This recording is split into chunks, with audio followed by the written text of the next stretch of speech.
और बच्चा लोग कैसे हैं आप लोग। तो स्वागत करता हूँ यार, मैं आदित्य मिश्रा आपका अपने यूट्यूब चैनल में, जिसका नाम है गेट 90+। 100% आप लोग 90+ लाएंगे दोस्तों। अगर आप इस मेरे सीरीज को पूरी तरीके से अगर फॉलो करते हैं तो आपको 90+ लाने से कोई नहीं रोक सकता बेटा। एकदम आप मन लगा के मेरे सीरीज को देखिए और देखने के बाद कुछ क्वेश्चंस को आप घर पे सॉल्व करिए। निश्चित आपका 90+ लाने से कोई नहीं रोक सकता बेटा। ऐसे सीरीज को बनाने के लिए लोगों को सोचना पड़ेगा बेटा। आप टाइम देख लीजिए बेटा, 12:43 AM हो रहा है, यानी सुबह के 1 बजने को आ रहा है। और आज 1 बजने को आ रहा है। पेयर ऑफ लीनियर इक्वेशन को हमको सॉल्व करना है। पेयर ऑफ लीनियर इक्वेशन को आपको समझाना है। तो पेयर ऑफ लीनियर इक्वेशन को समझाने से पहले मैं आपको बोलना चाहता हूँ बेटा, मैं आपके लिए बहुत मेहनत कर रहा हूँ बेटा। आपसे बस एक ही रिक्वेस्ट है, अगर आप जब भी मेरा वीडियो देखें तो इस वीडियो को शेयर करें। जितना से जितना ज़्यादा आप इस वीडियो को शेयर करेंगे अपने नीडी दोस्तों के पास, जिन्हें डर लग रहा है कि वो मैथ्स में फेल हो जाएंगे, मैं गारंटी के साथ कहता हूँ बेटा, अगर इस सीरीज को आप पूरी निष्ठा से देख लिए और कुछ क्वेश्चंस कर लिए तो आपको फेल होने से कोई नहीं रोक सकता है। इस सीरीज का नाम है 60 डे मैराथन। और इस सीरीज में मैं PYQ क्वेश्चंस कराऊंगा। PYQ क्वेश्चंस कराऊंगा। तो PYQ क्वेश्चंस में क्या क्या रहेंगे हमारे पास? तो PYQ के क्वेश्चंस में हमारे पास रहेंगे MCQs, इसके बाद असर्शन रीजन एंड रीजंस। इसके अलावा हमारे पास क्या रहेगा बेटा? इसके अलावा हमारे पास रहेगा case studies questions, case based studies. और इसके अलावा हमारे पास क्या रहेगा बेटा? इसके अलावा हमारे पास रहेगा short answer, short long type questions, short long type questions. और कसम से बोल रहे हैं बेटा कि अगर आप इस सीरीज को कंप्लीट कर लेंगे, इस सीरीज को पूरी तरह से देख लेंगे बिना एक एक चीज़ मिस किए, तो आपका मैथ्स का रिवीजन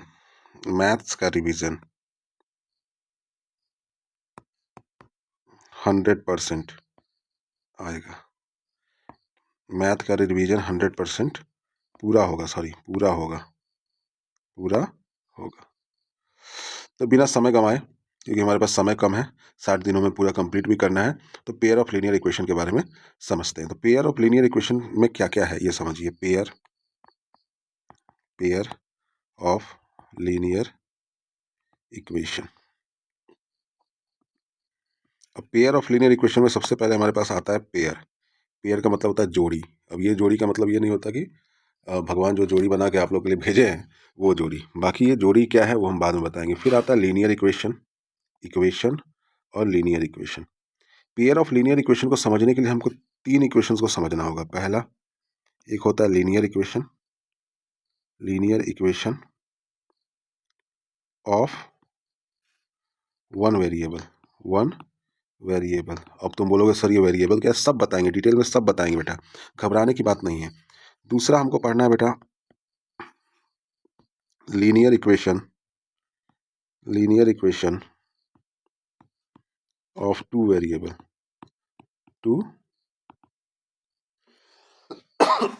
पहला हम लोग पढ़ेंगे linear equation of one variable, linear equation of two variable. भले ही ये सिलेबस में हमारे नहीं है, पर इसको थोड़ा बहुत जान जाएंगे तो हमारा ये कॉन्सेप्ट क्लियर होगा कि पेयर ऑफ लीनियर इक्वेशन क्या होता है। पेयर ऑफ लीनियर इक्वेशन क्या होता है? पेयर ऑफ लीनियर इक्वेशन क्या होता है?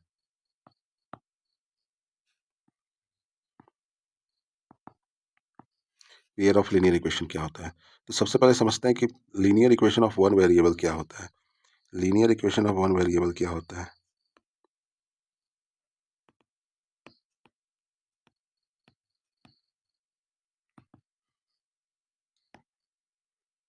Linear equation of one variable. Linear equation of one variable होता क्या है, इसको सबसे पहले समझने की चेष्टा करते हैं, समझने की कोशिश करते हैं बेटा। एकदम धीरे धीरे पढ़ेंगे हम लोग, बेसिक से पढ़ेंगे और जीरो से हीरो बनेंगे बेटा। जीरो से हीरो बनेंगे और एकदम बेसिक से पढ़ेंगे बेटा। कोई हमें रोक नहीं सकता है, कोई हमें रोक नहीं सकता है। और मैं बताता हूँ बेटा, आप कितना भी मोटिवेशन ले लें, कितना भी वीडियो देख लें, कितना भी रट ले, मैथ्स आप जब तक खुद से प्रैक्टिस नहीं करिएगा तब तक आपका मैथ्स बनेगा नहीं। तो pair of linear equation of one variable क्या होता है? सबसे पहले लीनियर के बारे में समझेंगे। लीनियर होता क्या है? तो आपको याद होगा, इससे पहले मैंने पॉलिनोमियल पढ़ाया था, तो वैसा polynomial polynomial who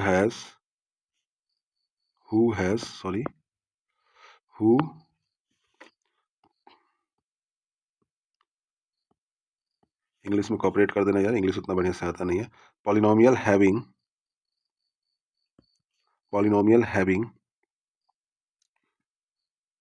1 S degree, वैसा पॉलिनोमियल जिसके पास डिग्री 1 होता है। तो इक्वेशन, अब यहाँ पे लीनियर का मतलब समझ में आ गया। अब इक्वेशन का मतलब क्या होता है, वैसे पॉलिनोमियल जिसका कोई हम इक्वल टू रख दें, या इक्वल टू हम 0 रखें, 1 रखें, -1 रखें, 2 रख दें, -2 रख दें, मतलब कोई भी एनी रियल नंबर रख दें, एनी रियल नंबर हम रख दें, तो वो होता है लीनियर इक्वेशन। तो polynomial with degree px with degree 1 कैसा होता है बेटा, एक होता है x+1, फिर क्या हो सकता है x+2, फिर क्या हो सकता है x+3। अब हम इसका इक्वेशन बनाएंगे तो x+1 बराबर क्या रख देंगे 0, इसका लिख सकते हैं x+2 बराबर क्या रख सकते हैं 3, x+4 बराबर क्या रख सकते हैं -3। मतलब इक्वेशन लिखना है, मतलब इक्वेट करना है, इक्वेशन लिखना, इक्वेट करना है। मतलब यहाँ से हमको दो चीज़ मालूम चलती है। अगर हम यहाँ पे देख रहे हैं, इस इक्वेशन को देख रहे हैं, तो यहाँ पे दो चीज़ हमको मालूम होती है। क्या क्या, इससे हमें दो चीज़ निकल के सामने आ रही हैं। वो होता है LHS और RHS। अब LHS का मतलब क्या होता है वो समझते हैं। LHS का मतलब क्या होता है बेटा, LHS का मतलब होता है लेफ्ट हैंड साइड। क्या होता है, लेफ्ट हैंड साइड। देखिए इस सबको उतने लिखने की आवश्यकता नहीं, बस आप समझ जाइए, क्योंकि मुझे मालूम है कि आप लोग, बहुत लोग जानते होंगे इसको। RHS का मतलब होता है राइट हैंड साइड। इसी के लिए मैं स्पीड में स्लाइड्स को ऊपर कर दे रहा हूँ। इसका नोट्स है, अब मैं थोड़ा देर के लिए छोड़ दूंगा, ऐसे आप स्क्रीनशॉट ले लीजिएगा, राइट हैंड साइड। अब मैं बात करूं कि लीनियर इक्वेशन एक्चुअली होता क्या है। अगर मैं बोलूं कि मैंने लिखा यहाँ पे लिखा x+1 बराबर 0, x+1 बराबर 0, it means what will be the value of x, so that result will come 0। तो ऐसा क्या होगा कि रिजल्ट क्या आएगा, 0 आएगा। अब जब मैं लीनियर इक्वेशन की बात कर रहा हूँ, तो साथ ही साथ एक और चीज़ की मैं बात किया हूँ, वो है वेरिएबल। जो भी अननोन थिंग्स होते हैं इक्वेशंस में, वो होते हैं वेरिएबल। तो सिंपल आप समझ जाओ, वेरिएबल का मतलब होता है, सब लोग जानते हैं क्या होता है, x y z a b c। इसमें, इस इक्वेशन में x जो क्या है वो है वेरिएबल। x क्या है बेटा, वेरिएबल। 1 क्या है बेटा, कांस्टेंट। 0 क्या है बेटा, कांस्टेंट। तो फिर से मैं इक्वेशन लिखता हूँ, x+1 बराबर 0, जहाँ पे ये क्या है, ये किस साइड है, ये LHS साइड है, और ये किस साइड है, ये RHS साइड है। और हमें क्या पुट करना है, x की ऐसी वैल्यू पुट करनी है कि रिजल्ट क्या आ जाए, रिजल्ट आ जाए हमारे पास 0। तो हम कैसे पुट करेंगे, अगर हम x की वैल्यू -1 रखते हैं, अगर x की वैल्यू हम -1 रखते हैं, तो रिजल्ट क्या आ जाएगा हमारे पास, 0 बराबर 0। और तो RHS बराबर क्या हो जा रहा है बेटा यहाँ पे, LHS। RHS बराबर क्या हो जा रहा है, LHS। समझ में आया, सिंपल है बाबू, सिंपल है। ये क्या है, ये एक पॉलिनोमियल है जिसका डिग्री 1 होता है। कौन सा चीज़, linear equation of one variable. Linear का मतलब होता है वैसा पॉलिनोमियल जिसकी डिग्री होती है क्या, वैसा पॉलिनोमियल जिसकी डिग्री क्या होती है, डिग्री होती है 1। अगर यहाँ पे डिग्री की बात करें, डिग्री 1 है, तो यहाँ पे हमको 3 पॉलिनोमियल दिख रहे हैं, एक x+1, एक x+2, एक x+3, x-4 भी लग सकते हैं, x+2+3 भी रख सकते हैं। तो कोई भी linear equation of one variable जो होता है ना बाबू, linear equation of one variable होता है ना, वो linear equation standard form, standard form of linear equation, standard form of linear equation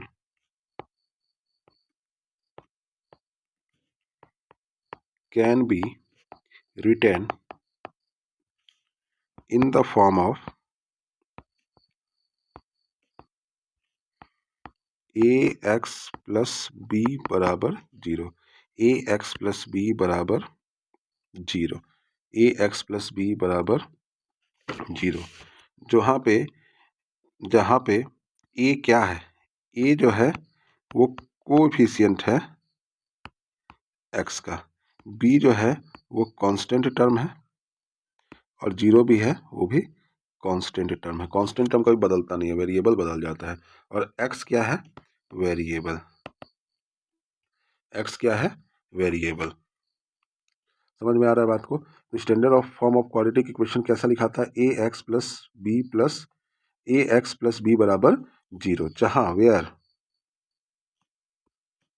a is not equal to zero and a and b any real number. b क्या होता है, कोई भी real number होता है, b कोई भी real number हो सकता है बाबू, b कोई भी रियल नंबर हो सकता है। तो समझ में आया standard form of linear equation. तो मैंने आपको बताया था, इसको मैंने पढ़ लिया।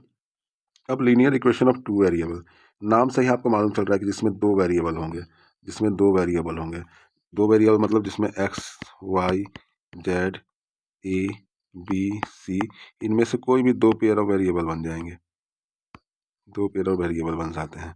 तो हम कैसे लिखेंगे, ए एक्स प्लस बी वाई, या इसको अभी मत समझिए, जैसे कोई भी हो सकता है, जैसे हम कोई भी एग्जांपल दे सकते हैं, जैसे 2x प्लस 3y बराबर जीरो, 3x प्लस 2y बराबर 1, 7x प्लस 3y बराबर जीरो। ठीक है। और स्टैंडर्ड फॉर्म इसका क्या होता है, standard form of linear equation of two variable can be written as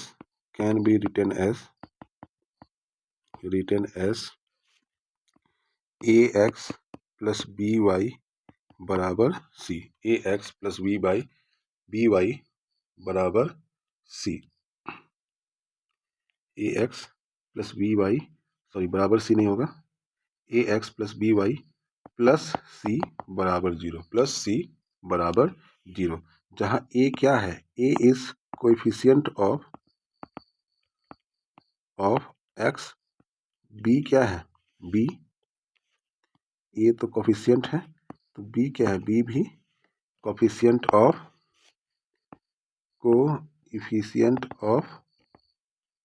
y, और c क्या है, c जो है वो कांस्टेंट है, c क्या है, c जो है वो कांस्टेंट है। अब यहाँ पे भी a और b कभी भी जीरो के बराबर नहीं होगा, और c जो होगा वो एनी रियल नंबर होगा, समझ में आ रहा है। अब बाबू आप सोच रहे होगे ये a और b जीरो क्यों नहीं होगा यहाँ, और यहाँ पे a जीरो नहीं होगा, तो दोनों को समझाते हैं आपको। जैसे linear equation of one variable यहाँ पे है, linear equation of one variable यहाँ पे है, और linear equation of two variable यहाँ पे है। बस ये ओ इधर हो जाता और ई इधर हो जाता तो लब बन जाता बाबू, कोई दिक्कत नहीं है, हम भी आपसे बहुत प्यार करते हैं, इसी के लिए इतने रात को आपसे जग के पढ़ा रहे हैं। बेसिकली मेरी इस सीरीज़ को अभी फ़िलहाल मेरे 10th के बच्चे देख रहे होंगे और देखते हैं, तो मैं अपने 10th के बच्चों से बहुत प्यार करता हूँ, इसी के लिए ये सीरीज़ उनके लिए बना रहा हूँ, ताकि उनका रिवीजन हो जाए लास्ट समय पे, और प्री बोर्ड के बाद वो अपने आप को अकेला ना पाएँ। आदित्य सर उनके साथ हमेशा रहेंगे, जीवन भर रहेंगे, और मुझे उम्मीद है मेरे सभी बच्चे जो मेरे साथ पढ़ रहे हैं, मेरे साथ स्टडी कर रहे हैं, वो सभी के सभी बच्चे जो हैं वो निश्चित तौर पे अच्छे अंक प्राप्त करेंगे और एक अच्छा इंसान बनेंगे। अच्छा अंक प्राप्त करना कोई बहुत बड़ी बहुत ज़रूरी नहीं है बेटा, अच्छा इंसान बनना बहुत ज़रूरी है। अगर आप अच्छा इंसान बनेंगे, अगर आप ऑनेस्ट इंसान बनेंगे, अच्छा इंसान बनेंगे, आपके अंदर ह्यूमैनिटी होगी, तो निश्चित आप सफल हो जाएँगे। कहीं न कहीं आप सफल हो जाएँगे, किसी न किसी क्षेत्र में आप सफल हो जाएँगे। पर आप अच्छे इंसान नहीं हैं, आपके अंदर एटीट्यूड भरा हुआ है, आप घमंडी हैं और साथ ही साथ अगर आपके अंदर बहुत सारा हुनर भी है और आप झूठे हैं, मक्कार हैं, तो जीवन में आपको कोई नहीं आगे बढ़ा सकता है। आप आगे एक समय में बढ़ेंगे, मक्कारी के दम पे बेमाले से नीचे गिरेंगे। चलिए ठीक है, आप खुद समझदार हैं, आप समझिए अपने जीवन को और मेरे सीरीज़ पे कंसंट्रेट करिए, ताकि अभी आपको अंक लाना भी बहुत ज़रूरी है, तो अंक की तरफ हम लोग मूव ऑन करते हैं। तो लीनियर इक्वेशन क्या हम बोले थे बाबू? ए एक्स प्लस बी बराबर जीरो, जहाँ पे A is not equal to zero. अब मान के चलो अगर A is equal to zero हो जाता, तो ये टर्म जीरो इंटू एक्स हो जाता, जिसको कहता है जीरो, प्लस बी बराबर जीरो, तो यहाँ पे आ जाता है बी बराबर जीरो। तो यहाँ पे बस कांस्टेंट आ जाता है सी। ये क्या है? सी है, कांस्टेंट है। तो यहाँ पे तो कोई भी एक इक्वेशन नहीं फॉर्म हो पा रहा है, मतलब पॉलिनोमियल तो कुछ दिख नहीं रहा है। यहाँ पे हमारे पास कोई भी वेरिएबल टर्म बच नहीं रहा है। इसी की और सिमिलरली अगर हम यहाँ पे देखें A X plus B Y plus C बराबर जीरो को देखें, अगर ये जीरो हो जा रहा है, अगर ये जीरो हो जा रहा है और ये जीरो हो जा रहा है, तो ओवरऑल हमारे पास क्या आ रहा है?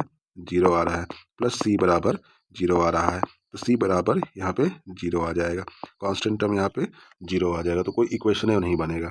जब कोई इक्वेशन नहीं बनेगा बाबू, तो फिर आप linear equation of two variable क्यों पढ़ेंगे? नहीं पढ़ेंगे।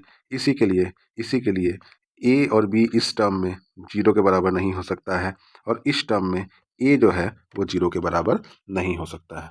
तो आगे बढ़ते हैं, चलिए। अब हम लोग दोनों चीज़ समझ लिए। जैसे यहाँ पे 3 एग्जाम्पल भी दिए थे हमने, जैसे 2x plus 3y, 3x plus 2y, 7x plus 3y। एक एग्जाम्पल ले लेते हैं, 2x प्लस 3y बराबर 1 रखें या 2 रखें? चलो 1 रख देते हैं या 0 रख देते हैं, चलिए। अब यहाँ पे सॉल्यूशन कितने बनते हैं? मतलब अगर हम x के जगह पे कुछ भी रख दें, अगर हम x की जगह पे 1 रख देते हैं, x की जगह पे क्या रख देते हैं? 1 रख देते हैं, तो यहाँ पे क्या होगा? 2 इंटू 1 होगा, प्लस 3y बराबर 0 होगा, 2 प्लस 3y बराबर 0 होगा, 3y बराबर क्या होगा? -2 होगा, y बराबर क्या होगा? -2/3 होगा। समझ में आ रहा है? समझ में आ रहा है? समझ में आ रहा है? अगर हम x के जगह पे 2 रख देते हैं, x की जगह पे 2 रख देते हैं, तो हमारे पास आ जाता 4 प्लस 3y बराबर 0, 3y बराबर -4, y बराबर होता है -4/3। समझ में आ रहा है आपको? तो यहाँ पे linear equation of two variable का सॉल्यूशन कितना होगा? सॉल्यूशन कितना होगा? इसका सॉल्यूशन होगा infinite many solution, infinite many solution. वहीं 1 वेरिएबल का सिर्फ और सिर्फ एक ही सॉल्यूशन होगा। फॉर एग्जांपल, अगर x प्लस 1 बराबर 5 रखें, तो x की वैल्यू यहाँ पे क्या रखेंगे कि यहाँ पे 5 होगा, तो x की वैल्यू हम यहाँ पे 4 रखेंगे। कैसे? x बराबर 5 माइनस 1, तो x बराबर क्या आ जाएगा हमारे पास? 4। x बराबर हमारे पास क्या आ जाएगा? 4। अब 4 के अलावा बाबू, 4 के अलावा आप ध्यान दीजिए, 4 के अलावा हम यहाँ पे बाबू कोई भी और अंक नहीं रख सकते हैं, कोई भी और अंक यहाँ पे हम लोग नहीं रख सकते हैं, जिसकी वजह से x प्लस 1 बराबर जिसकी वजह से इसका एक ही सॉल्यूशन होगा। तो 1 वेरिएबल का कितने सॉल्यूशन होंगे? 1 वेरिएबल के सॉल्यूशन जो होगा सिर्फ और सिर्फ 1 होगा। तो आई होप आपको समझ में आ रहा होगा। आप स्क्रीनशॉट भी लिया करिए बीच बीच में, ताकि आपको चीज़ें समझ में आ सके। इसका ले लीजिए सबसे पहले, ये क्या है? देखिए, जो चीज़ इंपॉर्टेंट नहीं, उसको भी मेरा पढ़ाने का मकसद ये है बाबू कि आप लोग समझ जाएं कि आखिर में ये लीनियर इक्वेशन होता क्या है, वो कहाँ से आया। फिर ना पेयर ऑफ लीनियर इक्वेशन पढ़ेंगे कि पहले ही एकदम पेयर ऑफ लीनियर इक्वेशन पढ़ देंगे। पहले आप साइकिल चलाना सीखे कि मोटरसाइकिल चलाना सीखे? पहले आप साइकिल चलाना सीखे होंगे। वो भी साइकिल में आप कैसे सीखे होंगे? लंगड़ी लगा के सीखे होंगे, वो जो पाइप बीच में होता है उसमें अपना एक टांग करके उसके बाद सीखे होंगे। उसके बाद आप मोटरसाइकिल चलाना सीखे होंगे। अब 10th में तो बहुत लोग के माँ बाप के आप दुलारे होंगे, तो आप वो भी चलाना सीख गए होंगे, कार भी चलाना सीख गए होंगे। तो धीरे धीरे करके स्टेप से ना सीखा जाता है कि एक ही बार सीखा जाता है। अब हम आते हैं असली टॉपिक पे, जिसका नाम है पेयर ऑफ लीनियर इक्वेशन। क्या है? Pair of linear equation. Pair of linear equation. तो पेयर ऑफ लीनियर इक्वेशन की तरफ चलते हैं। पेयर ऑफ लीनियर इक्वेशन, जैसा कि जान रहे पेयर, पेयर का मतलब जोड़ी, और लीनियर इक्वेशन का मतलब होता है वो लीनियर इक्वेशन जिसका पेयर हो, और साथ में लिखा हुआ है टू वेरिएबल, जिसका दो वेरिएबल भी हो। तो मान के चलो कोई भी linear equation of two variable का स्टैंडर्ड फॉर्म जो होता है बेटा, स्टैंडर्ड फॉर्म जो होता है वो होता है a1x plus b1y plus c1 बराबर 0 and a2x plus b2y plus C2 is equal to 0, where A1, A2 is not equal to 0 at the same time, and B1 and B2, A1 and B1 are not equal to 0 at the same time. A1 and B1 are not equal to 0 at the same time. Similarly, A2 and B2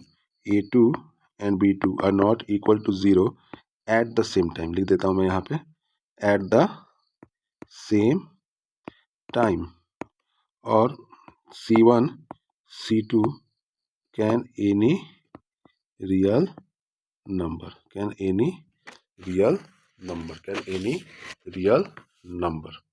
समझे बात को? समझ में आ रहा है?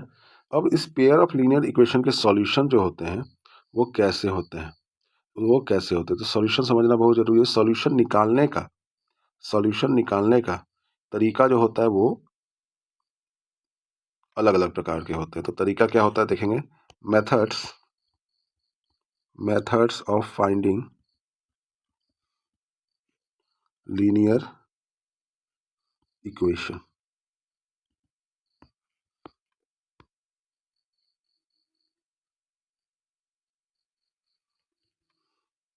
Methods of finding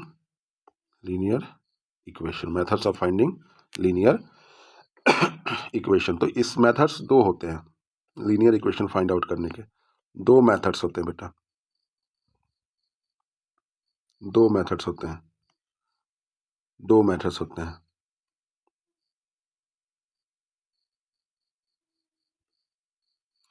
methods क्या क्या होते हैं वो समझिए।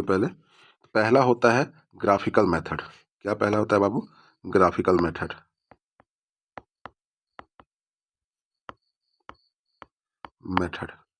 ग्राफिकल मेथड, ग्राफ के जरिए हम लोग सॉल्व करते हैं। दूसरा होता है अल्जेब्रिक मेथड। सर ये क्या बता रहे हैं? सब बताएंगे, टेंशन मत लो। ये क्या बता रहे हैं? मुझे बहुत डर लग रहा है। डरो मत, सब चीज़ बताया जाएगा। इतना मेरे को विश्वास है कि मैं अगर पढ़ा दूँ इस सीरीज को, अगर आप पूरे मन से देख लेंगे तो आपको इतना फ़ायदा होने वाला है जिसका हद हिसाब नहीं है।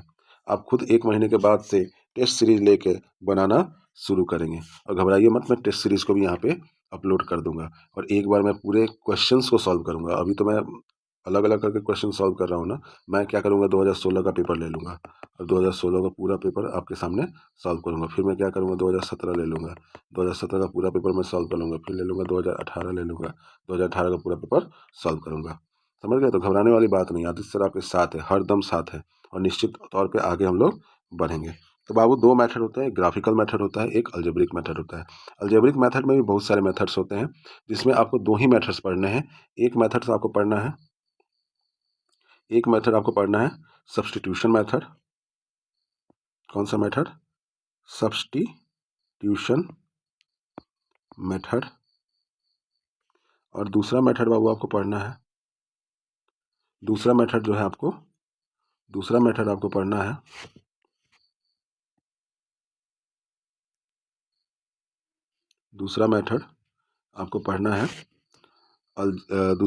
पढ़ना है एलिमिनेशन मेथड।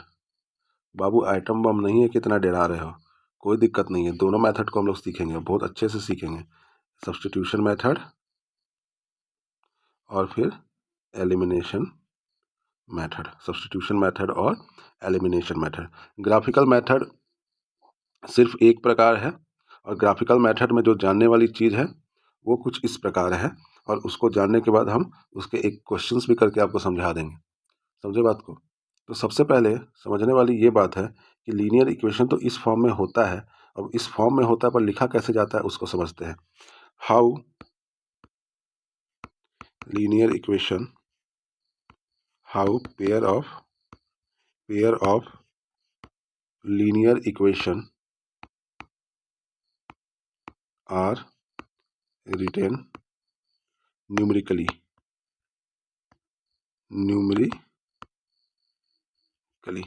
न्यूमेरिकली कैसे सॉल्व होता है? वो होता है, मान के चलो x प्लस 2y बराबर 3 होता है। फिर क्या होता है, 2x माइनस वाई बराबर 5 होता है, बराबर 5 होता है। तो यहाँ पे कितने सॉल्यूशन निकलते हैं? जब पेयर ऑफ लीनियर इक्वेशन की बात करते हैं तो दो सॉल्यूशन निकलते हैं, दो सॉल्यूशन निकलते हैं। कैसे? हम अगर यहाँ पे देखें तो यहाँ पे दो इक्वेशन बन रहे हैं, लीनियर इक्वेशन, एक 1 और एक 2, और इसका पेयर बन रहा है। तो हम देखेंगे पहला वाला, अगर देखेंगे, क्या देख रहे हैं? पहला वाला अगर देख रहे हैं, इसको अगर देख रहे हैं तो इसमें क्या दिया हुआ बाबू? इसमें दिया है x प्लस 2y बराबर 3।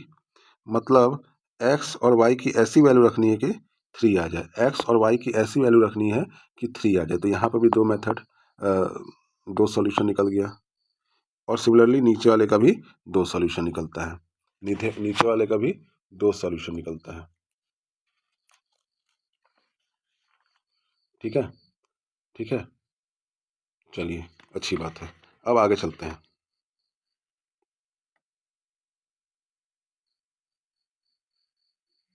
चलिए अच्छी बात है, अब आगे चलते हैं। अब जैसा कि मैं देखा था यहाँ पे, जो भी ग्राफिकल मेथड्स जो होते हैं, जैसे सब्स्टिट्यूशन मेथड, एलिमिनेशन मेथड, जो भी ग्राफिकल मेथड्स होते हैं उसको और अलजेब्रिक मेथड्स, दोनों को सॉल्व करना बहुत आसान है। अब आप ये देख के लग रहा होगा कि अरे भाई मेरी ये हो जाएगी वो हो जाएगी, तो वैसा कुछ नहीं है, वैसा कुछ भी नहीं है। सबसे पहले हम ग्राफिकल मेथड्स के बारे में जानेंगे और सबसे इंपॉर्टेंट चीज़ जानेंगे जिससे अक्सर आपका क्वेश्चन आता ही आता है, 1 मार्क्स का ऑब्जेक्टिव में आ जाएगा, 2 मार्क्स का आ जाएगा। उसी को सबसे पहले जानते हैं, graphical method. Graphical method, graphical method, मान के चलो दो पेयर ऑफ लीनियर इक्वेशन कुछ इस प्रकार दिया है, a1x plus b1y plus c बराबर 0, a1x plus b1y plus c बराबर 0,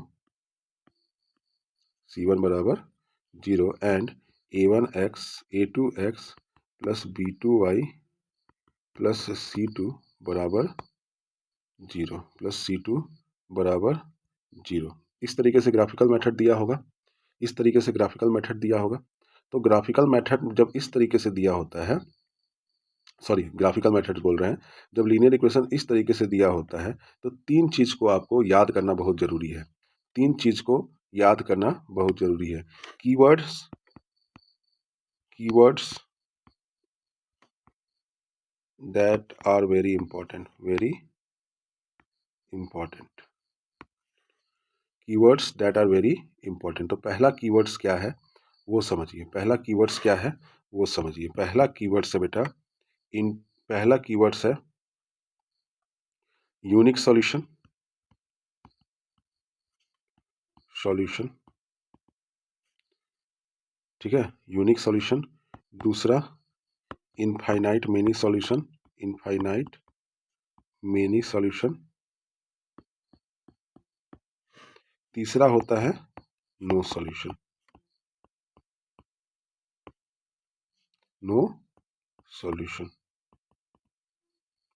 अब कोई भी लीनियर इक्वेशन है, कोई भी लीनियर इक्वेशन जो है वो या तो यूनिक सॉल्यूशन होगा, या इनफाइनाइट मेनी सॉल्यूशन होगा, या फिर नो सॉल्यूशन होगा।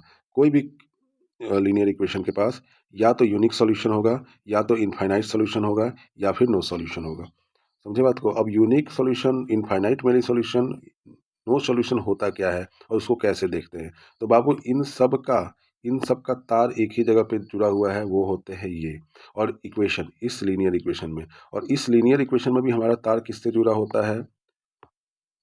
कोएफिशिएंट से, किससे जुड़ा होता है? कोएफिशिएंट से, ठीक है। कोएफिशिएंट जैसे ये जो है A1 B1 C1 A2 B2 C2, यही कोएफिशिएंट है, coefficient of x and y, coefficient of x and y। अब देखिए फिर से मैं इस लीनियर इक्वेशन को लिखता हूँ और उसके बाद आपको और अच्छे से समझाता हूँ। मान के चलो ये दिया हुआ linear equation A1x plus B1y plus C1 और A2x plus B2y plus C2 is equal to 0, इस तरीके से दिया हुआ है, इस तरीके से दिया हुआ है। अब देखिए इन दोनों को देखना रहता है, इधर इधर A1 और A2 और इधर B1 और B2 और इधर C1 और C2, इसी सब को देखना रहता है। अगर if A1 and upon A2 is not equal to B1 upon B2, तब होता है बाबू ओनली वन सॉल्यूशन या एग्जैक्टली वन सॉल्यूशन, इसको यूनिक सॉल्यूशन भी कहते हैं। मतलब रेशियो देखा जाता है। अगर रेशियो A1 अपन A2 का रेशियो B1 अपन B2 के बराबर ना हो तो कितने सॉल्यूशन बनते हैं? एग्जैक्टली एक सॉल्यूशन बनते हैं। अगर A1 upon A2 is equal to B1 upon B2 is equal to C1 upon C2 हो तो कितने सॉल्यूशन बनते हैं? तो ऐसे क्वेश्चंस के इनफाइनाइट मेनी सॉल्यूशन होता है, इनफाइनाइट मेनी सॉल्यूशन होता है। अगला है A1 upon A2 is equal to B1 upon B2 हो and not equal to C1 upon C2 हो। समझ रहे बात को? A1 अपॉन A2 और B1 अपॉन B2 के बराबर हो पर C1 अपॉन C2 के बराबर ना हो तो ऐसे सॉल्यूशन को कहते हैं नो सॉल्यूशन। ऐसे सॉल्यूशन को कहते हैं नो सॉल्यूशन। ऐसे सॉल्यूशन को कहते हैं नो सॉल्यूशन, ठीक है। अगर एक और चीज बात याद रखिएगा रिमेंबर के लिए, अगर यूनिक सॉल्यूशन हो तो इस केस में सिस्टम जो होता है वो कंसिस्टेंट होता है। एलवीस याद वाला नहीं, सिस्टम जो होता है वो कंसिस्टेंट होता है, ठीक है। अगर इनफाइनाइट मेनी सॉल्यूशन होता है, इनफाइनाइट मेनी सॉल्यूशन होता है तो उस केस में सिस्टम जो होता है वो कंसिस्टेंट होता है। सिस्टम जो होता है वो कंसिस्टेंट होता है। सिस्टम जो होता है वो कंसिस्टेंट होता है। अगर नो सॉल्यूशन हो तो इस केस में सिस्टम जो होता है, सिस्टम इज इनकंसिस्टेंट। सिस्टम जो होता है वो क्या होता है? इनकंसिस्टेंट। सिस्टम इनकंसिस्टेंट होता है। आई होप आपको समझ में आ रहा होगा। नोट्स को बनाते भी रहिएगा पॉज कर करके, तो चीज़ें आपको समझ में आएंगी। लास्ट में 2x में भी देख सकते हैं। अब इससे रिलेटेड क्वेश्चंस कैसे बनते हैं, चलिए उसको देखते हैं। Questions related to graphical method. अब कंसिस्टेंट इनकंसिस्टेंट क्या होता है वो अभी आप लोग समझाता हूं मैं उसको, अभी आप लोग समझिएगा। अब भाई मैं बोल रहा हूं बार बार कि ग्राफ का सॉल्यूशन, ग्राफ सॉल्यूशन। अब ग्राफिकल सॉल्यूशन या ग्राफ सॉल्यूशन मतलब क्या होता है? ये सॉल्यूशन क्या होता है? ग्राफ से हम कैसे जानेंगे कोई सॉल्यूशन निकल जाएगा? सर आपने बताया था जो भी एक्स की वैल्यू कैसे आएगी, वो तो अलजेब्रिक थी, तो ग्राफ का सॉल्यूशन कैसे होगा? अरे बेटा घबराओ मत, मैं बताता हूँ ग्राफ का सॉल्यूशन कैसे होगा। चलो यहाँ पे 3 कंडीशन में रख देता हूँ, 3 ग्राफ बना देता हूँ। मान के चलो 3 ग्राफ को मैं यहाँ बना देता हूँ, 3 ग्राफ को मैं यहाँ बना देता हूँ। मान के चलो एक ग्राफ ऐसे गया और एक लाइन ऐसे गया, ठीक है। ये ग्राफ नंबर 1 हुआ। अब ग्राफ नंबर 2 यहीं बना देता हूँ, ग्राफ नंबर 2 ग्राफ नंबर 2 यहीं पे बना देता हूँ बगल में। तो ग्राफ नंबर 2 ऐसे बनेगा, एक ऐसे गया और एक ऐसे गया, ठीक है। अब ग्राफ नंबर 3 बनाते हैं। ग्राफ नंबर 3 मान के चलो, एक ऐसे गया और एक ऐसे गया, ठीक है। ये 3 ग्राफ है, ये एक्स कोऑर्डिनेट, ये वाई कोऑर्डिनेट, ये भी एक्स कोऑर्डिनेट और ये भी वाई कोऑर्डिनेट, ये भी एक्स कोऑर्डिनेट, ये भी वाई कोऑर्डिनेट। अब बोला जाता है वन सॉल्यूशन क्या होगा, मतलब सॉल्यूशन क्या होगा सबसे पहले वो समझिए, उसके बाद वन सॉल्यूशन समझिएगा। सॉल्यूशन का मतलब होता है, सॉल्यूशन का मतलब होता है कि पेयर ऑफ लीनियर इक्वेशन जैसे है a1 x plus b1 plus Y, b1 Y plus c1 बराबर 0, और दूसरा दिया हुआ है a2 x plus b2 Y plus c2 बराबर 0। ये दो चीज़ दिया हुआ बेटा, ये दो चीज़ दिया हुआ है। अब सॉल्यूशन क्या होता है, जैसे अगर मैं इसको रिप्रेजेंट करूंगा कहीं पे भी, अगर x की वैल्यू हम 3 पुट किए तो y की वैल्यू मान के चलो 5 आ गया, x की जगह पे 3 पुट किए तो y की वैल्यू क्या आ जाएगा, 5 आ जाएगा, -1 पुट किए तो y की वैल्यू 2 आ जाएगा। इस तरीके से कोऑर्डिनेट बनेगा, इस तरीके से कोऑर्डिनेट बनेगा, इस तरीके से कोऑर्डिनेट बनेगा। तो सिमिलरली उसी तरह से मान के चलो किसी का सॉल्यूशन यहाँ से स्ट्रेट लाइन आया, अगर आपका स्ट्रेट लाइन नहीं आ रहा यानी आपका सॉल्यूशन गलत हुआ, और कोई स्ट्रेट लाइन ऐसे आया और ये इस पॉइंट पे आके कट गया, कहाँ कट गया, इस पॉइंट पे आगे कट गया, तो कितने पॉइंट हुए, 1 point, 1 point.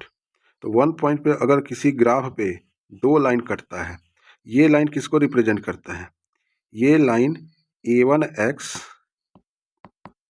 Plus b1y plus c बराबर 0 को रिप्रेजेंट करता है, और ये करता है a2x plus b2y plus c2 बराबर 0 को रिप्रेजेंट करता है।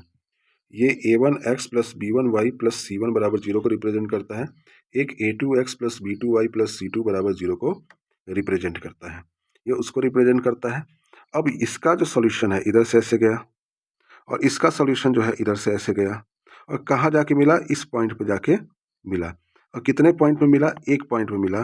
तो एक पॉइंट पे मिलने वाले को बेटा क्या कहते हैं, एक पॉइंट को मिलने वाले को बेटा कहते हैं वन सॉल्यूशन, या फिर यूनिक सॉल्यूशन।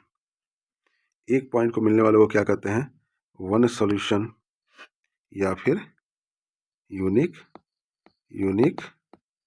सॉल्यूशन। समझे बात को, यूनिक सॉल्यूशन। फिर से मैं बता रहा हूँ, ये लाइन जो है, ये लाइन जो है इसको रिप्रेजेंट कर रहा है, कौन सा लाइन, इस ग्राफ को रिप्रेजेंट कर रहा है, ठीक है। ये लाइन जो है इस इक्वेशन को रिप्रेजेंट कर रहा है, और ये एक पॉइंट पे मिल रहा है यहाँ पे, तो ये कितने पॉइंट पे मिल रहा है, 1 पॉइंट वाले पे। 1 पॉइंट वाले को क्या कहते हैं, 1 पॉइंट वाले को यूनिक सॉल्यूशन कहते हैं, 1 पॉइंट वाले को यूनिक सॉल्यूशन कहते हैं, ठीक है। समझ में आ रहा है। अब देखते हैं, अब देखते हैं, अब देखते हैं, मान के चलो किसी और ग्राफ का लाइन ऐसे गया और एक लाइन ऐसे गया, और दोनों आपस में पैरेलल है, दोनों लाइन क्या है, आपस में पैरेलल है। और इस लाइन का जो सिस्टम ऑफ इक्वेशन क्या है, इस लाइन का सिस्टम ऑफ इक्वेशन है बेटा a1x plus b1y plus c1 बराबर 0, और इसका क्या है a2x plus b2y plus c2 बराबर 0, और ये दोनों पैरेलल है, कभी मिलेगा, never meet to each other. और सॉल्यूशन तभी बनेगा, और सॉल्यूशन तभी बनेगा जब दोनों लाइन आपस में ग्राफ में कहीं ना कहीं मिले। सॉल्यूशन तभी बनेगा जब दोनों लाइन आपस में ग्राफ में कहीं ना कहीं मिले। तो यहाँ पे कहीं मिल रहा है नहीं, तो यहाँ पे नो सॉल्यूशन हो जाएगा, नो सॉल्यूशन हो जाएगा, यूनिक सॉल्यूशन हो जाएगा। यानी सिस्टम जो है कंसिस्टेंट है, और नो सॉल्यूशन मतलब इनकंसिस्टेंट है। अब तीसरा सबसे महत्वपूर्ण, मान के चलो एक लाइन आया ऐसे करके a1x plus b1y plus c पे आया, और एक आया इसी के ऊपर कंसाइड कर गया बाबू, इसी के ऊपर कंसाइड कर गया। थोड़ा मैं घुमा के दिखा रहा हूँ ताकि वो समझ गए। और इसका क्या बना, a2x plus b2y plus c बराबर 0 बना। तो जहाँ कंसाइड कर रहा है तो हम देख रहे हैं कि कितने पॉइंट पे मिलेगा। तो ये तो यहाँ पर मिल जाएगा, ये यहाँ पर भी मिल जाएगा, ये यहाँ पर भी मिल जाएगा, ये यहाँ पर भी मिल जाएगा, ये यहाँ पर भी मिल जाएगा, मतलब हर जगह मिल जाएगा। हर जगह दो लाइन आपस में मीट करेंगे। तो ऐसे सॉल्यूशन जहाँ पे दो लाइन आपस में मीट करेंगे वैसे सॉल्यूशन होते हैं infinite many solution, finite many solution. अब आप बोले सर यहाँ पे 4 होगा, ज़्यादा से ज़्यादा 10 जगह मिलेंगे या 20 जगह मिलेंगे, यहाँ पे तो आप गिन सकते। तो नहीं बाबू, इसको गिन नहीं सकते, क्योंकि ये लाइन कितना आगे भी जा सकता है, इसकी कोई गारंटी नहीं है। एक्स की वैल्यू जितना पुट करेंगे, एक्स की वैल्यू 1000 भी पुट करेंगे तो भी उसका सॉल्यूशन मिल जाएगा। समझ में आ रहा है। जब इनफाइनाइट मेनी सॉल्यूशन आता है तो इनफाइनाइट मेनी सॉल्यूशन वाले का जो सिस्टम होता है वो कंसिस्टेंट होता है। क्या होता है, कंसिस्टेंट होता है, कंसिस्टेंट होता है। इनफाइनाइट मेनी वाले का सिस्टम जो होता है वो कंसिस्टेंट होता है। कैसा लग रहा है बाबू, एकदम 0 से हीरो बनिएगा, किसी बात का फिक्र मत करिए, सब चीज़ छोड़ दीजिए। जो भी आप अनयूजुअल काम कर रहे हैं उन सभी कामों को छोड़ के आगे बढ़िए, एकदम निश्चित अच्छा स्कोर आप लोग करेंगे। चलिए आगे चलते हैं। अब जो है सवाल एक करते हैं, उससे आपको चीज़ें क्लियर हो जाएंगी कि कैसे हम सवाल को अप्रोच करते हैं और बनाते हैं। मान के चलो दिया हुआ है 10 स्टूडेंट ऑफ क्लास 10, क्वेश्चन दिया हुआ है 10 student of class 10, 10 student of class 10, 10 student of class 10 took part in maths quiz. In maths quiz, if the number of girls are 4, if number of girl was 4 more than boy, 4 more than boy, 4 more than boy, represent this situation graphically, graphically. तो graphically पूछा है यानी graph से बनाना है। और ऐसा नहीं है कि सिर्फ ये ग्राफ से बनेगा, ये दो तरीके से बनेगा। एक कि ये ग्राफ से बनेगा, दूसरा ये अलजेब्रिक एक्सप्रेशन से बनेगा। तो चलिए, हमको तो क्वेश्चन क्या किस में पूछ रहा है बाबू, हमको क्वेश्चन पूछ रहा है ग्राफ से बनाने के लिए। तो ग्राफ से बना के देखते हैं, ग्राफ से बना के देखते हैं। मान के चलो सबसे पहले हमको सिचुएशन लिखना होगा। तो लिखते कैसे हैं, लिखने का तरीका, लेट बॉय को क्या मान लेंगे, let boy be X, girl को मान लो let boy be Y and girl be X, girl be X. और एक्स प्लस वाई यानी बॉय का नंबर और गर्ल्स का नंबर कितना मिला के आया है, नंबर बोल रहे हैं, कितने बॉयज़ हैं और कितने गर्ल्स हैं, दोनों मिला के कितना आया है 10। तो ये तुम्हारा पहला इक्वेशन बन गया, ये तुम्हारा पहला इक्वेशन बन गया। दिया है ना जी, यहाँ पे फिर से देखो, यहाँ पे फिर से देखो, in the 10 student of class 10, 10 student class 10 का। इससे हमको मालूम चल गया कि टोटल नंबर ऑफ स्टूडेंट कितने हैं क्लास 10th में, 10। चूँकि total student of class 10th is 10, so x plus Y is equal to 10। ना सिचुएशन दूसरा लिखेंगे, सिचुएशन दूसरा लिखेंगे कि नंबर्स ऑफ गर्ल्स, मतलब गर्ल्स का जो नंबर है, लड़कियों का जो नंबर्स हैं वो 4 ज़्यादा है बॉय से। तो लड़कियों का नंबर हम क्या माने हैं, x, लड़कियों का नंबर हम क्या माने हैं, x। Number of girl is 4 more than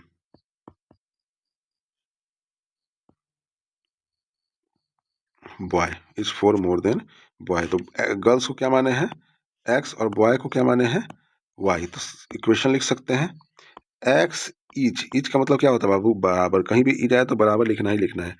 x is 4 more than y, x is 4 more than y। तो यहाँ से एक सिचुएशन आया x माइनस वाई बराबर 4, x माइनस वाई बराबर 4। यहाँ पे दो इक्वेशन आ गया, एक x प्लस वाई बराबर 10, एक x माइनस वाई बराबर 4। अब दोनों इक्वेशन को ग्राफिकली सॉल्व करते हैं। तो ग्राफिकली सॉल्व करने से पहले इन दोनों इक्वेशन को एक जगह हम लोग लिख देते हैं। क्या क्या आया हमारे पास बाबू आया है x प्लस वाई बराबर 10। दूसरा क्या आया है बाबू, दूसरा आया है x माइनस वाई बराबर 4, x माइनस वाई बराबर 4। अब इन दोनों को लिखने के बाद बाबू, इन दोनों को लिखने के बाद हम एक छोटा सा बॉक्स बनाएंगे जहाँ पे x और y की वैल्यू रखनी है, जहाँ पे x और y की वैल्यू रखनी है। मान के चलो ये एक ग्राफ है, एक कॉलम, 2 और 3, और इधर रखेंगे ऐसे एक लाइन, इसको रखेंगे x, इसको रखेंगे y, इसको रखेंगे x, इसको रखेंगे y। अब हमें क्या करना है, x का रेंडम वैल्यू रखना है। कोई भी वैल्यू रख सकते हैं, 0, 1, -1/2, -6/2, पर ऐसा वैल्यू हमको यहाँ पे रखना है कि वो वैल्यू जो है, वो जो वैल्यू है, ऐसा वैल्यू यहाँ पे रखना है, वो वैल्यू जो है बटे में ना आए, बटे में ना आए। फ्रैक्शन में अगर कोई भी चीज़ आ गया तो वो बनेगा तो जरूर बाबू, पर आपको दिक्कत कर लेगा। क्यों, क्योंकि ग्राफ हमेशा हम लोग कैसे बनाते हैं, 1, 2, 3, 4 ऐसे करके लिखते हैं। कभी 1, इसको बीच में फिर 1/2 होगा, फिर क्या होगा 3/2 होगा, क्या होगा वो आगे की चीज़ है, वो बाद में जानेंगे। पर अभी फिलहाल यही चीज़ आपके दिमाग में रखना कि फ्रैक्शन में कोई भी वैल्यू ना रखें, और ना किसी वैल्यू को रखने पे अगर फ्रैक्शन आए तो वो भी वैल्यू को इग्नोर करें, वो भी वैल्यू को इग्नोर करें। कैसे, अगर मान के चलो यहाँ पे हम देख रहे हैं कि x प्लस वाई बराबर 10 है, यहाँ तो कोई भी वैल्यू फ्रैक्शन में नहीं होता। अगर 2y प्लस 1 बराबर 5 होता और 2y प्लस 1x बराबर 5 होता, अगर हम 2y और x की जगह पे 0 रख देते हैं तो यहाँ पे क्या आता है 5 बराबर, तो यहाँ पे आता 2y बराबर 5 और y बराबर 5/2, 5/2 आता। अब फिर ग्राफ बनाते, ग्राफ में फिर 5/2 को शो करते हैं, उसके बाद बनाते तो बहुत दिक्कत हो जाता, बहुत ही ज़्यादा दिक्कत हो जाता, वो आपसे नहीं हो पाता। इसलिए हम ग्राफ बनाने के लिए जो चीज़ है वो है नॉर्मल इंटीजर्स को रखना जिसमें फ्रैक्शन इंक्लूड ना हो, जिसमें फ्रैक्शन इंक्लूड ना हो। तो चलिए हम देखते हैं, मान के चलो फॉर पहला इक्वेशन, किस इक्वेशन के लिए, पहला इक्वेशन क्या है, पहला इक्वेशन ये है, पहला इक्वेशन ये है। तो इसको हम यहाँ लिख देते हैं x प्लस वाई बराबर 10, x प्लस वाई बराबर 10। अब अगर हम x की वैल्यू, क्या रखते हैं, x की वैल्यू अगर हम x की वैल्यू अगर हम 0 रखते हैं, x की वैल्यू अगर हम 0 रखते हैं तो y की वैल्यू क्या आ जाती है, 10 आ जाती है। कोई दिक्कत नहीं होना चाहिए। अगर x की वैल्यू, अगर हम y की वैल्यू 10 रखते हैं तो x की वैल्यू क्या आनी चाहिए, 0 आनी चाहिए। इस कॉलम को भी मत भरो, इस कॉलम को बाद में भरना। अगला चीज़ है बाबू, अगला चीज़ है कि सेम पहला का ये बन गया सिस्टम, पहला का सिस्टम ये बन गया ना, पहला का सिस्टम ये बन गया। सिमिलरली दूसरे वाले इक्वेशन का सिस्टम कैसे बनेगा, उसको यहाँ बनाएंगे। दूसरा है x माइनस वाई बराबर 4। अब हम ऐसा वैल्यू रखेंगे कि क्या नहीं आना चाहिए, एक बार रिपीट कर दीजिए मन में, फ्रैक्शन नहीं आना चाहिए। वेरी गुड बेटा, बहुत अच्छा, फ्रैक्शन नहीं आना चाहिए। अब यहाँ पे क्या है x, यहाँ पे क्या है y, यहाँ पे क्या है x, यहाँ पे क्या है y। अब देखो x की जगह पे अगर हम 0 रखते हैं तो y की वैल्यू क्या आ जाएगी, x की जगह पे अगर हम 0 रखते हैं तो y की वैल्यू क्या आ जाती है, -4। अगर y की जगह पे 0 रखते हैं तो x की जगह पे x की वैल्यू क्या आ जाती है, 4। समझ में आया। अब हमें इस दो कॉलम से ग्राफ बनाना है, इस 2 कॉलम से ग्राफ बनाना है, तो मैं इस 2 कॉलम को ऊपर करता हूँ, तब तक आप देख लीजिए कैसे, स्क्रीनशॉट ले लीजिए। चलिए आगे बढ़ते हैं।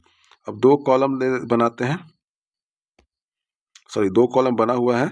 अब इस दोनों कॉलम पे हम क्या बनाएंगे, एक ग्राफ बनाएंगे। एक ग्राफ बनाएंगे तो मान के चलो बेटा लोग, बच्चा लोग, लल्ला लोग, मान के चलो ये एक ग्राफ हम बना दिए ऐसे,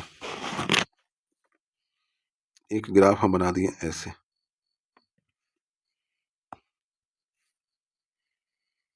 देखते हैं, थोड़ा सा बोर्ड जो है कभी कभी सेंसर को लेता नहीं है, तो एक हम ऐसे बना दिए,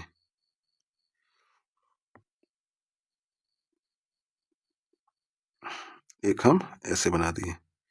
ठीक है, ये जो सेंटर पार्ट होता है वो क्या होता है, 0 होता है। सेंटर पार्ट जो होता है वो क्या होता है, 0 होता है। अब हम यहाँ से रख दिए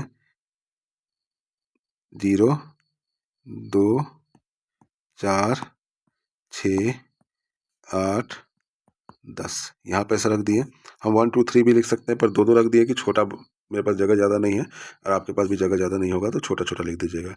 ये है 2, ये है 4, ये है 6 और ये है 8। सबके आगे माइनस लगा दो। ये 1, ये है 2, ये है 3, ये है 4, ये है -1, ये है -2, ये है -3 और ये है -4।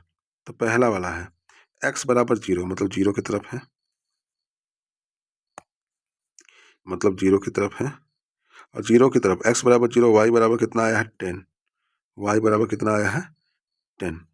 तो मान के चलो 10 कहीं यहाँ पे होगा, 4 5 6 7 8 9 10 यहाँ पे होगा।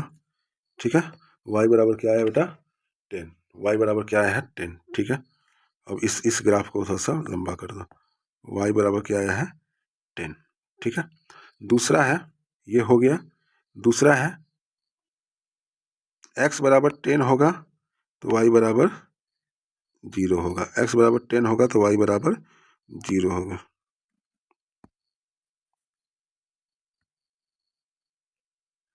अगर x बराबर 10 यहाँ पे है,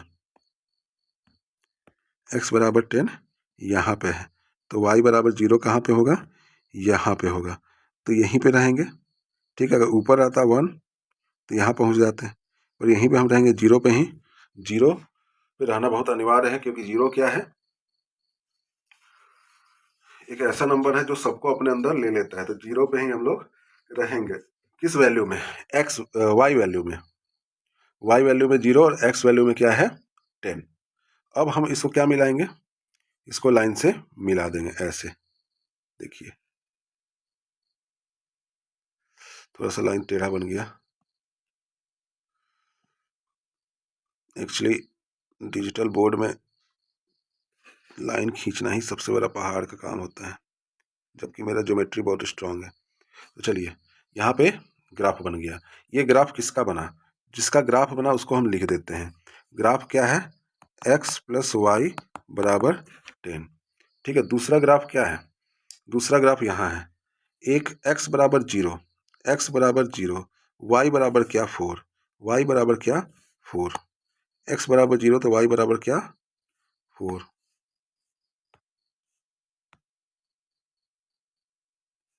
ठीक है, अब एक x बराबर, सॉरी y बराबर -4 है, ये नहीं होगा, y बराबर -4 यहाँ होगा।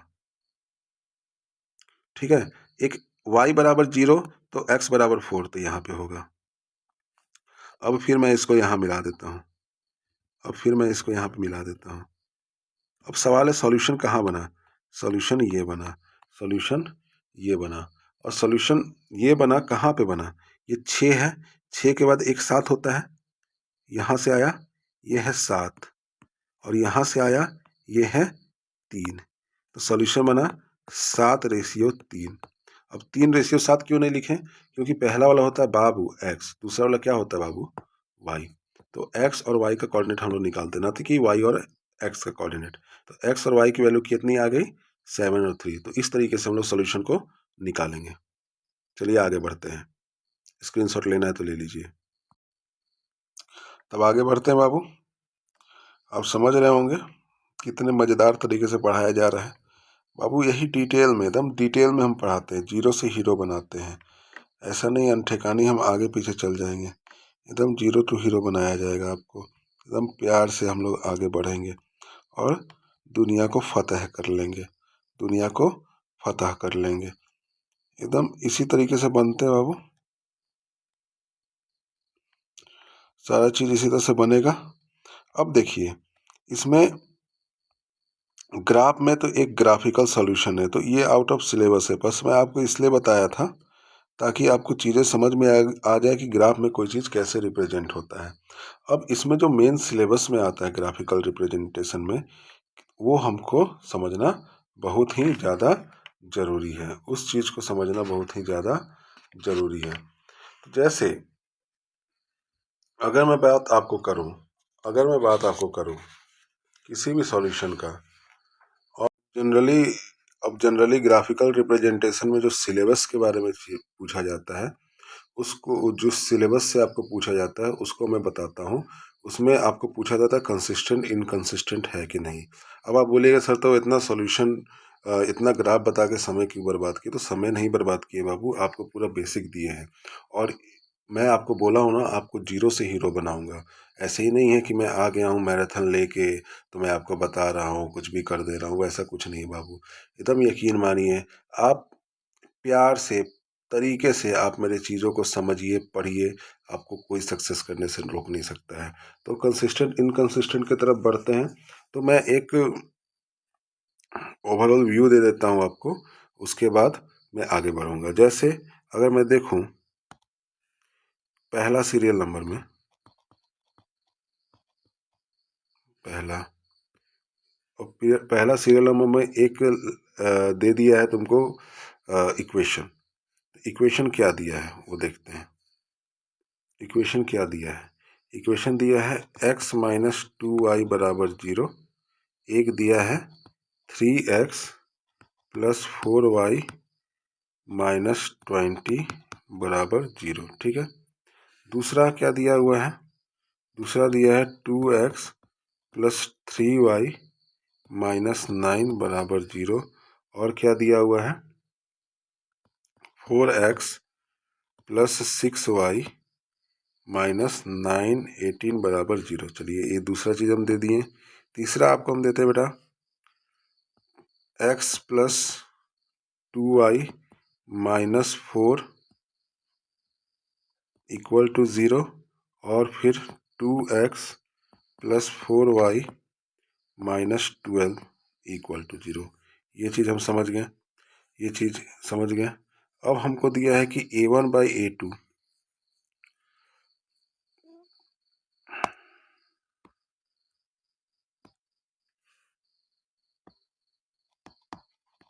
Serial number. अब है यहाँ पे a1 by a2। a1 by a2 क्या है,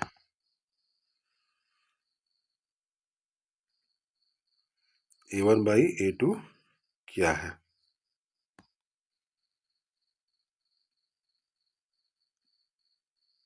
ठीक है। अब यहाँ पे आपको समझ में आएगा अच्छे से, मान के चलिए इतना बड़ा मैं बना दिया हूँ। ठीक है, a1 by a2, a1 by a2 का मतलब होता है 1/3 इसमें से। अब यहाँ पे देखेंगे 1/3 कैसे आया, हम ये 1 कैसे आया, यहाँ पे क्या है 1 है, कुछ नहीं है तो क्या है 1 है, और यहाँ पे क्या है 3 है, तो यहाँ पे लिख दिए 1/3। मतलब ये पहले क्या रिप्रेजेंट करता था a1 को, ये क्या करता था a2 को। ठीक है, अब a1 और a2 को रिप्रेजेंट करता था, ये क्या करता है c को रिप्रेजेंट करेगा c1 को। क्यों, क्योंकि यहाँ पे कोई कांस्टेंट टर्म नहीं है।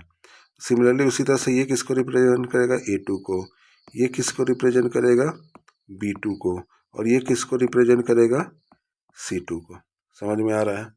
तो a1 बाई ए टू को क्या लिख दिए हम लोग 1/3। Similarly a1 by A to इसके लिए 2/4 हो जाएगा, सॉरी 2/4 हो जाएगा। क्या हो जाएगा बाबू 2/4 हो जाएगा, और इसके लिए कितना हो जाएगा 1/2 हो जाएगा। समझ में आ रहा है आपको, एकदम समझ में आएगा, ऐसा कुछ नहीं है जो समझ में आपको नहीं आ सकता है, सब चीज़ समझ में आ सकता है। अब देखते हैं b1/b2। तो कोफिशिएंट ऑफ y b1/b2 होता है, तो b1/b2 क्या है, ये है और ये है, तो क्या है -2/4। अगर माइनस रहेगा तो उसको लिखना ही लिखना है। फिर ये क्या आएगा 3/6, 3/6, और ये क्या आएगा 2/4। ये क्या आ रहा है 2/4। अगला देखते हैं बाबू।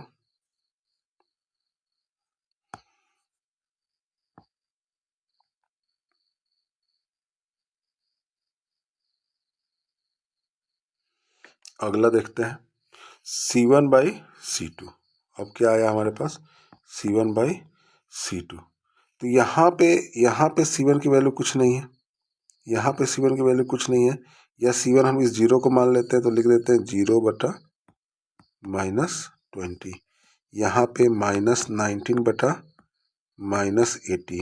यहाँ पे लिख देते हैं -4/-12। तो बाबू देखो, नेगेटिव साइन को लिखना ही लिखना है, नेगेटिव लाइन को साइन को मत छोड़ देना, क्योंकि कोई भी अलजेब्रिक एक्सप्रेशन जो होता है वो पॉजिटिव होता है, ना कि नेगेटिव होता है। नेगेटिव खुद में ही एक नंबर होता है। अब देखते हैं कंपेयर ऑफ द रेशियो करते हैं, कंपेयर ऑफ रेशियो। अच्छा, यहाँ पे हम देख रहे हैं बाबू, यहाँ पे देख रहे हैं ये 1/3 है, और इसको काटने पर भी 2 1 2 2 2 4 आ रहा है। तो यहाँ पे आ रहा है A1/A2 is not equal to B1/B2 हो रहा है। बोलिए हो रहा है कि नहीं हो रहा है। तो ऐसे लाइन में क्या होगा, ग्राफ का लाइन का सिचुएशन क्या होगा, ग्राफ का लाइन का सिचुएशन क्या होगा। तो ग्राफिकल सिचुएशन क्या होगा, ग्राफिकल सिचुएशन, ग्राफिकल सिचुएशन क्या होगा, जब A1/A2 is not equal to B1/B2 होगा, तो इंटरसेक्टिंग लाइन होगा, इंटरसेक्टिंग लाइन होगा। अरे भाई, इंटरसेक्टिंग लाइन, फिर आपको डाउट हो रहा है। इंटरसेक्टिंग मतलब एक जगह एक पॉइंट पे इंटरसेक्ट करेगा, इंटरसेक्ट करेगा, करेगा। समझ रहे बात को, समझ रहे बात को। जब एक लाइन पे कोई चीज़ इंटरसेक्ट करता है तो कैसा सॉल्यूशन बनता है, one solution, exactly one solution, one solution, unique solution, exactly one solution और यूनिक सॉल्यूशन। फिर क्या होता है, अब यहाँ पे देख रहे हैं दूसरे वाले सिचुएशन में यहाँ पे देखें तो इसको अगर काटते हैं, इसको अगर काटा जाए, अगर इसको काटा जाए इससे, तो कितना बन रहा है 1/2 का बन रहा है। अगर इसको हम इससे काट रहे हैं,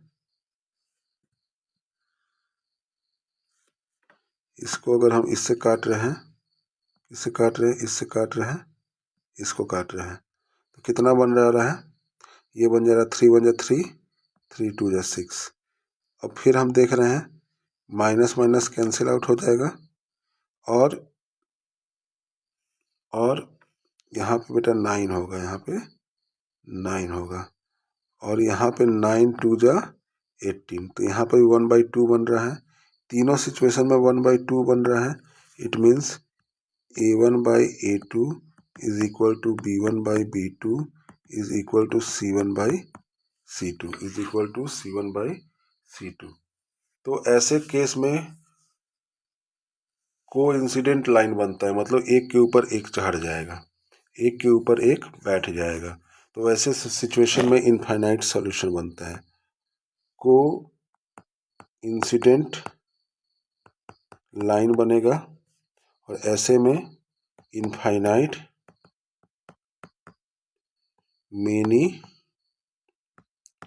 सॉल्यूशन बनेगा, इनफाइनाइट मेनी सॉल्यूशन बनेगा। अब देखते हैं A1/A2 is equal to B1/B2 is not equal to C1/C2। अगर ऐसा केस होगा, क्यों? क्योंकि यहाँ पे देखते हैं इसको इससे काट रहे हैं और चाहे इसको इससे काट रहे हैं, तो दोनों केस में 1/2 ही आ रहा है ना। सॉरी, ये तो कटेगा नहीं, ये 1/2 ही है। ये क्या है? ये 1/2 ही है, ये 1/2 है। और इसको काटने पे 1/2 आ रहा है, इसको काटने पे 1/2 आ रहा है, पर इसको काटने पे कितना आ रहा है? इसको अगर काटा जाए, 4 और 12 को काटा जाए, 4 और 12 को काटा जाए तो यहाँ पे आ रहा है 2 2 जा 4, 4 1 जा 4, 4 3 जा 12, 1/3 आ रहा है। तो यानी ये और ये बराबर है, पर ये दोनों बराबर, पर ये दोनों इसके बराबर नहीं है, ये इसके बराबर नहीं है। तो जहाँ पे A1/A2 is equal to B1/B2 है, पर C1/C2 ना हो, वैसे केस में लाइन कैसा बनता है? Parallel line. और पैरेलल लाइन का सॉल्यूशन क्या होगा? No solution, no solution. समझ में आ रहा है आपको?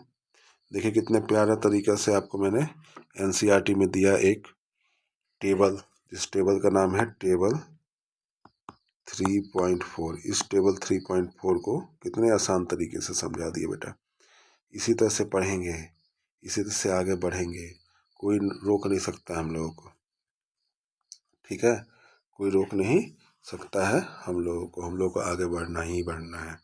तो टेबल 3.4 जो है वो कुछ इस प्रकार जो एनसीईआरटी में दिया है, और क्यों ऐसा दिया है अब आप, हमको लगता है कि आपको समझ में नहीं आ रहा होगा। अगर इसमें कोई भी डाउट हो बेटा, तो वह कमेंट बॉक्स में ज़रूर बताइएगा।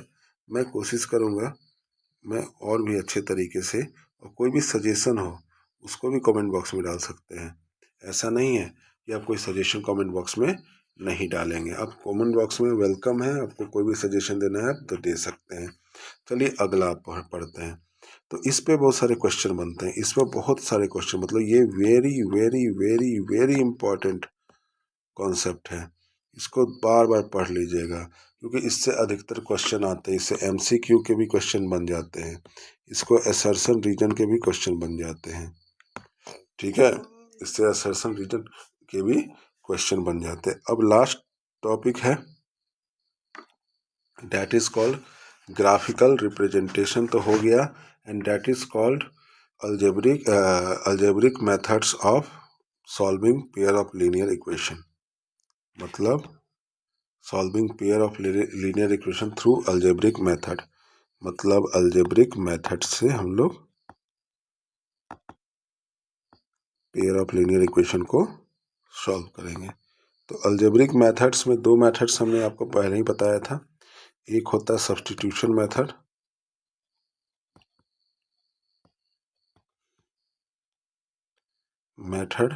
सब्स्टिट्यूशन कैसे सब्स्टिट्यूशन मेथड हो सकता है? मान के चलो दो सिचुएशन है, एक है दो सिचुएशन है, मान के चलो एक है x प्लस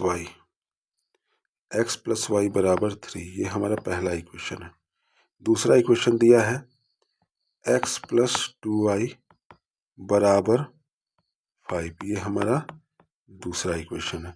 अब हमको करना क्या है?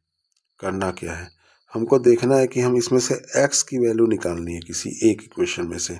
अब हम देखेंगे कि आसान कौन है, तो देख रहे हैं बाबू ऊपर वाला ज़्यादा आसान है निकालना, तो ऊपर वाले को यहाँ पे देखते हैं, यहाँ पे। तो कैसे देखेंगे? x बराबर 3 माइनस वाई आ जाएगा, मतलब ये y इधर चला जाएगा, x बराबर 3 माइनस वाई आ जाएगा। अब लिखेंगे पुटिंग x बराबर 3 माइनस वाई इन इक्वेशन, ठीक है? पुटिंग x बराबर 3 माइनस वाई इन इक्वेशन, किसमें? इक्वेशन 2 में। तो इस x के जगह पे 3 माइनस वाई को पुट करना है, 3 माइनस वाई को पुट करना है। तो x की जगह पे क्या लिखेंगे, सॉरी x की जगह पे क्या लिखेंगे, x की जगह पे क्या लिखेंगे 3 माइनस वाई। तो यहाँ पे हम लिखेंगे 3 minus y, 3 minus y plus 2y बराबर 5, प्लस 2y बराबर 5। तो यहाँ पे देख रहे हैं हमारे पास आ रहा है माइनस वाई प्लस 2y बराबर 5, और ये जो 3 है ये उड़ के कहाँ चला जाएगा, यहाँ चला जाएगा, तो इसमें आ जाएगा -3। तो माइनस वाई प्लस 2y बराबर 2, माइनस वाई प्लस 2y बराबर 2। अब ये प्लस में से प्लस 2 में से y घट जाएगा, तो यहाँ पे आ जाएगा y बराबर 2, y बराबर 2, यानी y बराबर 2, y की वैल्यू आ गई। अब जब y की वैल्यू आ गई y बराबर 2, अब फिर हम इस y की वैल्यू कहाँ पे पुट करेंगे, x में। क्या था x की वैल्यू, x बराबर 3 माइनस वाई, तो x बराबर क्या आ जाएगा 3 माइनस 2, तो x बराबर क्या हो जाएगा, x बराबर आ जाएगा 1। तो हमारे पास दो सिचुएशन आ गया, x बराबर 1 और y बराबर 2। बोलो है ना आसान, है ना आसान, बताओ। आप इसको देख सकते हैं कैसे मैंने किया है, बहुत आसान तरीके से मैंने आपको समझाया है। आई होप आपको समझ में आ रहा होगा। अब देखते हैं एलिमिनेशन मेथड। अब हम लोग करते हैं एलिमिनेशन मेथड। एलिमिनेशन मेथड बहुत ही अच्छा मेथड है। इसमें जैसा नाम हम सजेस्ट, जैसा नाम दिया हुआ है एलिमिनेशन, एलिमिनेशन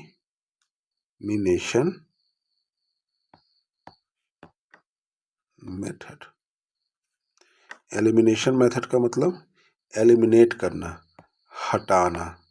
क्या बाबू, हटाना। किसको हटाना, संसार को हटाना नहीं बाबू। एलिमिनेशन मतलब किसी एक टर्म को हटाना। जैसे अगर यहाँ पे एग्जांपल दिया हुआ है x प्लस 2y बराबर 6, या फिर मैं उसी का एग्जांपल देता हूँ, इससे पहले वाला क्वेश्चन दिया था। मान के चलो ये क्वेश्चन यहाँ पे दिया है और इसको मैं ऐसे सॉल्व करता हूँ। देखो क्वेश्चन है x प्लस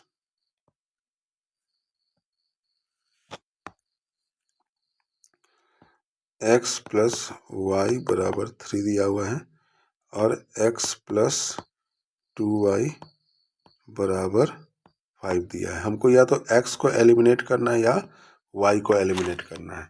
x को एलिमिनेट करना है और y को एलिमिनेट करना है। तो यहाँ पे देख रहे हैं कि x को एलिमिनेट करना ज़्यादा आसान है। क्यों, क्योंकि दोनों ऊपर नीचे सेम वैल्यू है। समझ गए बात को। यहाँ पे भी 1x है, यहाँ पे भी 1x है, यहाँ पे भी 1x है, यहाँ पे भी 1x है, यहाँ पर भी 1x है, यहाँ पर भी 1x है। तो इधर लिखेंगे x प्लस वाई बराबर 3 और x प्लस 2y बराबर 5। अब इसको करेंगे सब्ट्रैक्ट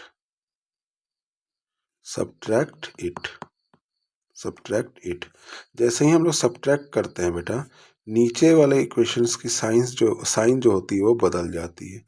नीचे वाले इक्वेशन की साइन जो होती है वो बदल जाती है, तभी तो खत्म होगा। अब x में से x गया तो खत्म हो गया, x में से x गया खत्म हो गया, तो यहाँ पे आया क्या, 0। अब ये देखो 0 आ गया, तो 0 को लिखने की आवश्यकता नहीं है, 0 को लिखने की आवश्यकता नहीं है, 0 को लिखने की आवश्यकता नहीं है, 0 को लिखने की आवश्यकता नहीं है। तो यहाँ पे क्या करेंगे, y, तब लिखेंगे y माइनस 2y बराबर 3 माइनस 5। ठीक है। अब देखो प्लस y में से 2y गया तो माइनस y बराबर 3 में 5 गया -2, कट गया, y बराबर क्या आ गया 2, y बराबर क्या आ गया 2। अब y बराबर 2 हम कहीं पे भी पुट कर सकते हैं। ठीक है, ये पहले इक्वेशन में पुट कर सकते हैं, ये दूसरा इक्वेशन मान लो, इसको मान लो, ठीक है। अब पुटिंग y बराबर, अब लिखेंगे पुटिंग